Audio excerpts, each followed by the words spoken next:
Thank you, Sophia. Hello and welcome to Headliners. I'll look through the next day's newspapers with three genre-defining comedians. I'm not sure what the genre is. I'm Leo Curse, and tonight I'm joined by the Headliners OGs. We've got Josh Howie. Physical comedy. And Nick Dixon. Cerebral comedy. I'm just elite cerebral. Well, it's good to see you both. How are you both doing? Good, thanks, Leah. The three of us here. Yeah. Well, who knew? Just like 2022 all over again. Just like the good old days. Somehow still not sacked. Incredible. Still here. Yeah. I'm sure it's only a matter of weeks.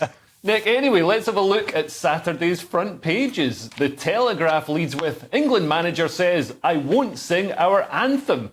How about get another job then? The Daily Mail has, none of our attack submarines are at sea. The Eye has, game-changer weight loss pills on way in major boost to NHS. The Times has, rich ready to quit UK over budget tax threat. The Daily Mirror leads with, I warned bosses someone would die. I think that's Top Gear. And finally, the Daily Star has, you okay, Gandalf? And those were your front pages.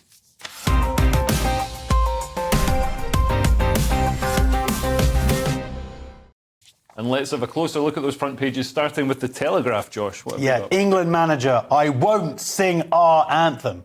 It's a bit weird.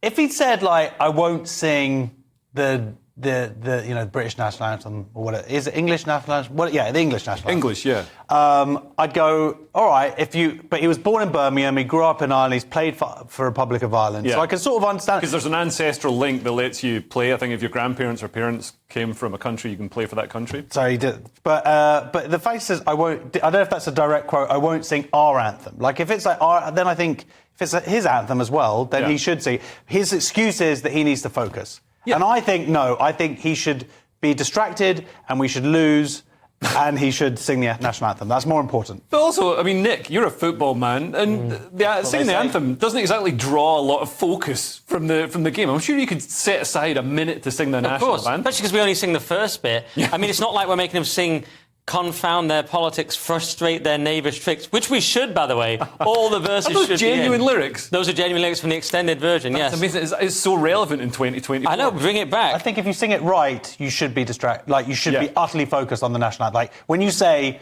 sing God Save Our King, like, you should mean it with the totality of your being. Well, Rooney didn't used to sing it at first. Gary Neville didn't sing it. He tried the same thing about focus. But it doesn't really wash. If you are the England manager, I know there's this conflict he played for Ireland. I do understand that. But you've got to sing the national anthem if you're the England manager. This is not controversial. Yeah. It's like, what are the words, like, blah, blah, blah, and then you come in at the end like, oh, this is the bit I know. Yeah, you just mouth along like John Redwood did. Do you actually know the English national anthem, John? Blah, blah. God save our glorious King. Israel. Are you saying some sort of some dual loyalty trope? No. Two-state solution. I was thinking, I'll just start doing that at TikTok. I was thinking, can I do that? I do get very emotional when I say I've sung the Israeli national anthem. It's beautiful. Oh, they've got one. What's their football team like, though? You don't hear about them much. Oh, no. Don't push it too far. Moving on, Nick, we've got something different in the Times. Yes, rich ready to quit UK over budget tax threat. So, I mean, it's nothing new, Leo. Starmer's going to tax the rich into oblivion, so they're off. I mean, this is a tale as old as time. And we could lose 9,500 millionaires, which would be the most of any country except China. And they're worried about the tax plans in the budget. Of course, they're worried about the non-doms inheritance tax, which will be applied to more stringently to non-doms. And high-end property is also facing a lot of uncertainty, not knowing in what ways Labour will... Are we allowed to say a word beginning with S, them? S-C... Is that how you... Can you say it? It's the kind of word Lewis Shaver says all the time. The way that Labour will do them...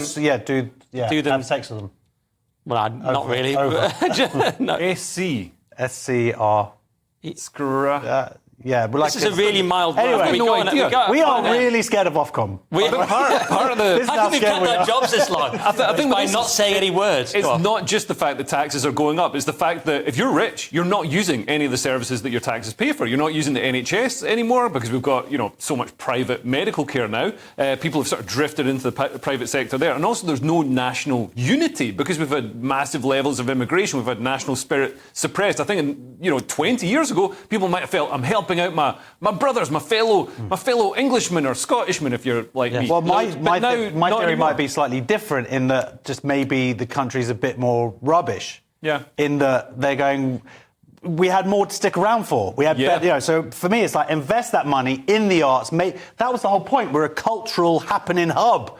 We're Britain, and we've sort of lost that sheen a little bit. And if we bring that's why the rich people want to be here and they don't want to be in all these other places because they're rubbish. I don't think people are drawn here by culture. I think, you've got culture all around the world. Taylor Swift goes to every city. But like Dubai... Yeah, Dubai. Dubai's got so much. They've got a comedy club there. Yeah, exactly. One there. comedy club where you can't say anything.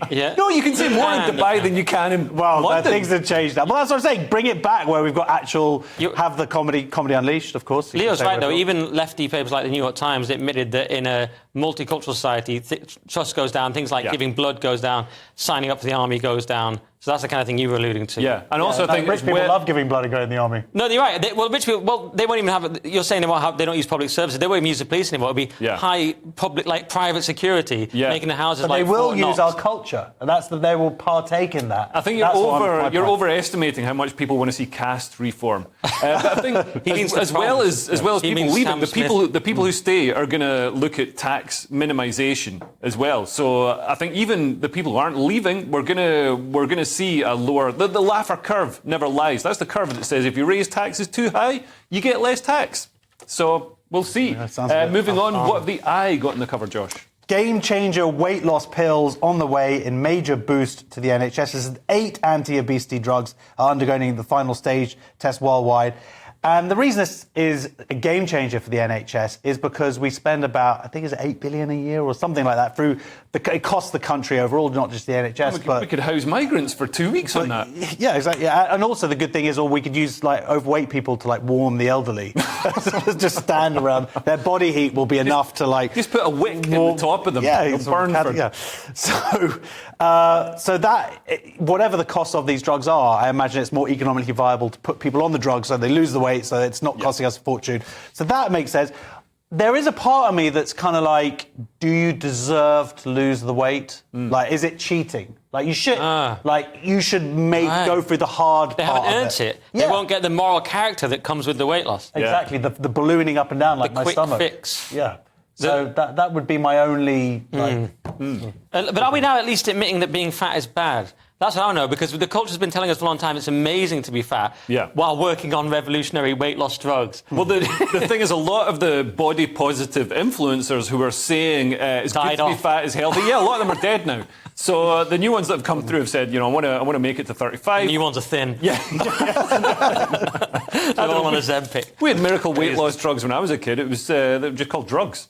Living in Scotland. Moving on, finally, what insight does the Star have to share, Nick? This is actually quite good for Star. It's You OK Gandalf, and it's about Sir Ian McKellen, saying that the Queen, late Queen, our beloved late Queen, was quite mad. And that is actually, it is quite rude. He's saying towards the end she was quite mad and quite rude. But his example of her being rude is that he said to her, she said to him, receiving some sort of lifetime award, "You've been doing this for an awfully long time." He said, "Not as long as you." She smiled and said back, "Does anyone still actually go to the theatre?" That's called banter. That's called funny banter. The Queen is funnier than you, Sir Ian, and that's your problem. And he did say elsewhere that as for Harry, he's probably not bright enough or doesn't have the right friends to really help himself. Mind you, he had the pick of all the pretty women in the world. I hope he's got the right one. Shots fired or staff fired. He seems to be doing the Miriam Margoyles thing of he's got old, so now he can say what he wants. Exactly. We've already reached that stage. Do you think the king should have him beheaded?